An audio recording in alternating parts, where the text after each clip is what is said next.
Today I'll take up the explanation of the essay Third Thoughts by E.V. Lucas. In the previous lecture yesterday, I have already given you the introduction to E.V. Lucas and the essay Third Thoughts.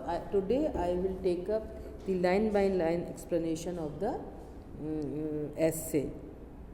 This, the essay goes like this. This story was told to me by a friend. So the narrator says that the story which he is going to narrate you was told to him by a friend. And he says, "It is my destiny," said he. The narrator is talking about his friend, about the story which his friend told to him. He said means the friend. It is my means the friend's destiny. It is my destiny to buy in the dearest market and to sell, if I succeed in selling at all, in the cheapest. So he gives you in the very beginning he tells you that what was his business. His business was to buy things and then sell it. लेकिन इन्होंने जैसे शुरू में ही बताया कि उनके भाग्य में क्या लिखा हुआ था कि वो उसको मार्केट में खरीदते और if I succeed in selling at all, या तो वो उसको जो ये आइटम खरीदते थे उसको बेचने में वो उनको सफलता ही नहीं मिलती थी. And if at all he use to he was able to sell it, तो वो भी क्या होता था कि बहुत ही सस्ते में उनका जो है वो आइटम को बेच पाते थे. तो this was he says his destiny. Usually, indeed, having tired of a picture or decorative article, I have positively to give it away, almost to make its acceptance by another a personal favor to me. So, what is he saying? Generally ये क्या करते थे, he use to deal in decorative items and paintings and so on. और कहते थे कि जब वो खरीदते थे कोई पिक्चर या कोई डेकोरेटिव आर्टिकल और आइटम, देन व्हाट हैपन, उसको उसको ये बेच तो पाते थे, लेकिन almost two make it's acceptance by another. ऐसा लगता था कि जिसको बेच रहे हैं वो खरीद करके उसको एक्सेप्ट करके जैसे कि इन पर एहसान कर रहा हो, इनका कोई स्पेशल व्यक्तिगत इनको फेवर कर रहा हो. So what does the narrator mean to say is that कि जब कभी भी उनकी किस्मत में ज़्यादा कोई कभी प्रॉफिट लिखा ही नहीं था. वो खरीदते थे, वो बेचते थे, लेकिन हमेशा जो है वो सस्ते दामों पर ही बेच पाते थे. और ऐसा लगता था जब वो बेचते थे तो कि खरीदार ने जैसे उन पर कोई एहसान किया हो. But the other day was marked by an exception to this rule, so striking that I have been wondering if perhaps the luck has not changed it, and I am after all destined to be that most enviable thing, a successful dealer. अब ये बता रहे हैं कि अपना जो है ये जो नैरेटर के जो फ्रेंड हैं, he is telling you N story, जो कि इसमें अब जो ये बताने जा रहे हैं कि इन्होंने पहले बताया कि इनका लक जो है वो ऐसा नहीं था कि इनको बहुत प्रॉफिट हो, लेकिन कह रहे हैं कि पिछले दिन इनको ये जो रूल है वो अपवाद के स्वरूप में आया. रूल कौन सा? कि वो अपनी चीज़ को सस्ते में ही निकाल पाते थे. ये रूल बन गया था उनकी ज़िंदगी का. पर कह रहे हैं कि जो है एक दिन क्या हुआ, ये अपवाद हुआ. इसका क्या अपवाद हुआ कि जो है इन्होंने कह रहे हैं, और वो ऐसे अपवाद हुआ कि इनकी एक बहुत अच्छी डील हुई, और ऐसी डील हुई कि कोई भी ईर्ष्या कर सकता था. एनविएबल थिंग, ईर्ष्या के योग्य. And now he is telling you the entire story कि क्या हुआ, कैसे वो एक्सेप्शन बना. ही सेज इट हैपन्ड दस in drifting about the old curiosities shops of a cathedral city, I came upon a portfolio of water-colored drawings. तो कह रहे हैं कि इन ड्रिफ्टिंग, ये इधर उधर घूम रहे थे. Drifting means moving. पुरानी जो शॉप्स हैं जो आर्किक चीज़ों को रखती हैं और पुरानी चीज़ों का जो डील करती हैं, तो वहाँ उस कह रहे हैं उस सिटी में उनको क्या मिला, एक पोर्टफोलियो मिला, एक केस मिला, शो केस टाइप केस, जिसमें कि वाटर कलर ड्राइंग्स रखी हुई थी।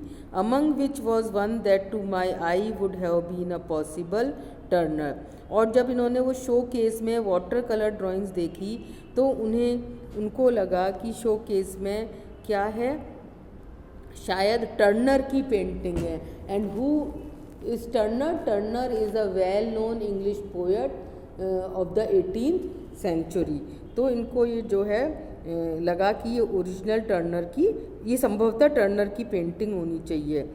Even if an earlier owner had not shared that opinion or hope and set the magic name with all its initials so often placed in the wrong order beneath it।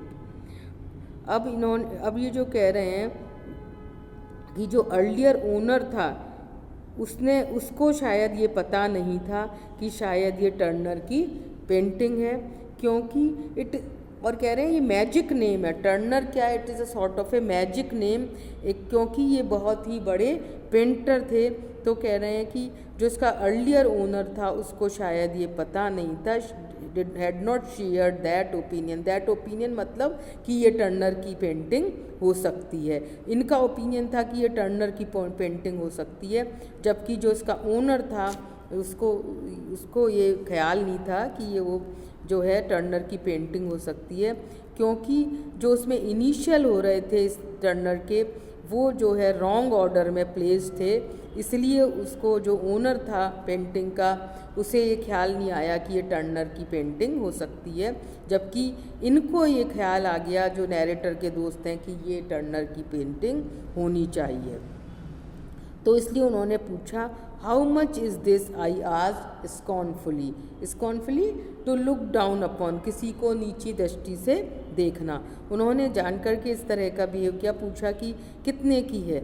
Well said the dealer if it were A genuine Turner it would be worth anything. कहा कि यदि ये वास्तव में Turner की painting है, dealer ने कहा, तो इसकी कीमत कुछ भी हो सकती है। बट लेट अस से 10 shillings, but because he was not sure, dealer को ये पता नहीं था कि ये जो है वो टर्नर की पेंटिंग है भी नहीं, यानी तो उन्होंने कहा कि सिर्फ 10 shillings जो है उसकी कीमत बताई।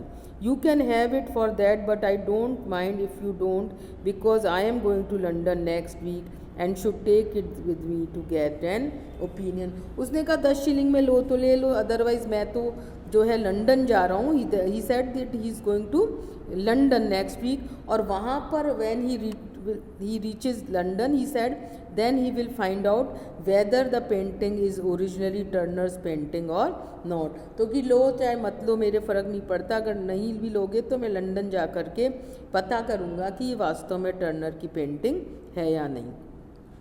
तो जो नैरेटर के फ्रेंड थे ही सेड आई पॉन्डर्ड, मैंने विचार किया। पॉन्डर यानी सोचा, विचार किया। Mind you I don't guarantee it, he added. So you know he is a very honest dealer. जो ओनर है वो पेंटिंग का, वो कहता है कि ये मैं पहले ही बता दूं कि आई don't guarantee it whether it is Turners painting और नॉट। तो जो है फिर भी तो अगर आप लेना चाहें तो ले सकते हैं। और इन्होंने जो है जो नैरेटर के फ्रेंड हैं उन्होंने उसको 10 shillings में खरीद ली। By what incredible means I found a purchaser for the drawing at 50 pounds। अब कह रहे हैं इनक्रेडिबल, जिस पर विश्वास नहीं किया जा सके। अब तक इनको इतना मोटा कभी प्रॉफिट हुआ ही नहीं था, और ये कह रहे हैं कि बिल्कुल अविश्वसनीय था। It could not be believed he found a purchaser. उन्हें वो उसका ड्राइंग का परचेजर खरीदार मिल गया, and he bought it at 50 pounds। तो उनको बहुत ज़्यादा फ़ायदा हो गया, 50 pounds में उन्होंने वो बेच दी। There is no need to tell, for the point of this narrative resides not in bargaining with collectors but in bargaining with my own soul। तो ये कह रहे हैं कि जो मैं ये जो कहानी आपको बता रहा हूँ उसका पॉइंट, उसमें वो इसलिए नहीं बता रहा हूँ, रिसाइड्स यानी टू कंटेन या रहना, टू रिसाइड टू स्टे। कह रहे हैं कि मेरा जो पॉइंट है इस पूरे नैरेटिव को, पूरे स्टोरी को बताने में, वो इसलिए नहीं है कि मैंने जो है वो कैसे जो है सौदा किया इसका, पर मैंने किस तरह से अपनी सोल के साथ में सौदा किया। तो अब जो है ल्यूकस मेन पॉइंट पे आएंगे।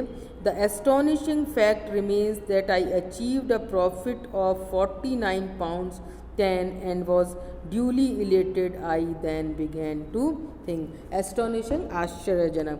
ये कह रहे हैं what astonished him, what surprised him was कि उनको कितना 49 pound और 10 जो सिक्का उसका प्रॉफिट हो गया।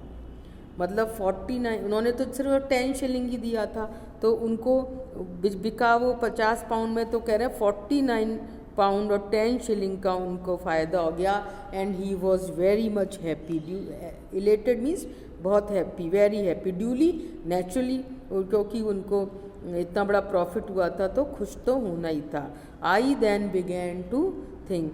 अब ये बताएंगे कि कैसे इन्होंने जो है अपनी ये नैरेटिव बता रहे हैं, उसको इसलिए नहीं बता रहे हैं कि किस तरह से बार्गेनिंग हुई, सौदेबाजी उन्होंने कर लिया फिर उसको बेचा, पर कैसे जो उन्होंने डील करी, जो महंगे में बेचा, तो उन्होंने अपनी सोल के साथ, अपनी आत्मा के साथ किस तरह से जो है वो सौदा किया। तो ये जो है रिमेनिंग पार्ट है, I will take in the next lecture. Thank you so much.